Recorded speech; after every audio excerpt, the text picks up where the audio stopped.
"This rings of a farewell," he said, shrugging quickly into his waistcoat and last season's tailcoat. Every garment smelled of her, lilac and musk. 3 hours ago the scent had been unobjectionable. Now it turned his stomach. Perhaps it was the liquor. "What shall I do with all that Scottish whisky?" Her voice was slurred now, her eyes closed. "No one drinks it except you." Because of England's excise laws and onerous duties strangling Scotland's finest product, most who favoured the drink obtained it from illicit distilleries. That only made whisky more satisfying, in Chatham's estimation. "Sell it to Riva," he suggested. "I have never met him." "You have," he answered. As the owner of a decadent club, catering to gentlemen's thirst for risk and luxury, Sebastian Riva understood the value of secrets. While he collected those of his patrons, he guarded his own jealousy, an armour of sorts.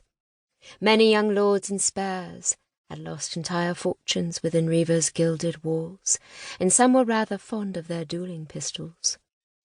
Chatham did not often lose at the gaming tables, but then he'd always had a way with numbers. And women, for that matter. Between gaming and benefactresses such as Mrs. Knightley, he had lived quite comfortably for 7 years. Until last November. Until apoplexy had seized his father in its grip and sent the second Marquess of Rutherford to join his first wife in the hereafter. Left his son, the disgrace, to claim the title and inherit every bloody bad decision the previous Rutherford had made. More debt than he could possibly pay in a lifetime. It was true that, as a peer, Chatham could not be tossed into debtor's prison, but already he had been forced to sell everything his father had not, and it was not enough. Somewhere, his father was laughing. Chatham gathered up the grey velvet pouch from the rosewood table beside the chair. The coins pinged together as he weighed them in his palm. Dizziness rocked his head, shook his hands. He needed a drink, but he could not stay here any longer. Tucking the pouch inside his coat pocket, he retrieved his walking stick from behind the chair. Mrs. Knightley sighed and rustled the bedding as she turned in her sleep. He did not glance behind him as he slowly sauntered across her bedchamber, descended into her red-walled foyer, opened her black-painted door, and stepped out onto a bright Marylebone street, lined with rows of similar brick houses. "Riva's, my lord?" his father's coachman asked quietly. He nodded and climbed into his father's old coach. It smelled of mould and dust and age. Even this must be sold.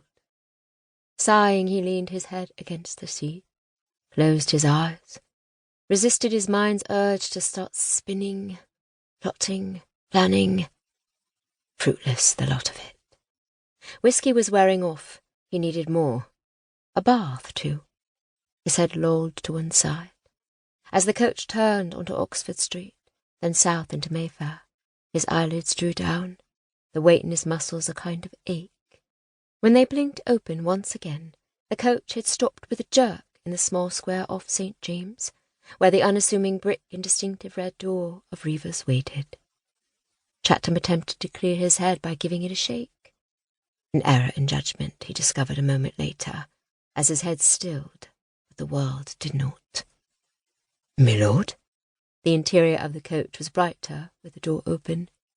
"Are you well?" He grinned at the coachman, a reflex only. The man's greying, top-hatted head swam and bobbed in the square of sunlight. Perhaps I should have eaten before visiting Mrs. Knightley, he thought, but he hadn't been hungry. Not for years. "Top of the trees," he answered, careful to make use of his walking stick as he descended from the carriage. The cobbled ground came too quickly to his boots. The light burned his eyes. Lilacs and musk teased his nose. He entered through the red door, pausing beside the goddess Fortuna, spilling her bounty for any man to collect. Deceitful bitch. But the figure's false promise matched the interior of the club. Gilt-framed mirrors and gold silk walls and ever-lit chandeliers.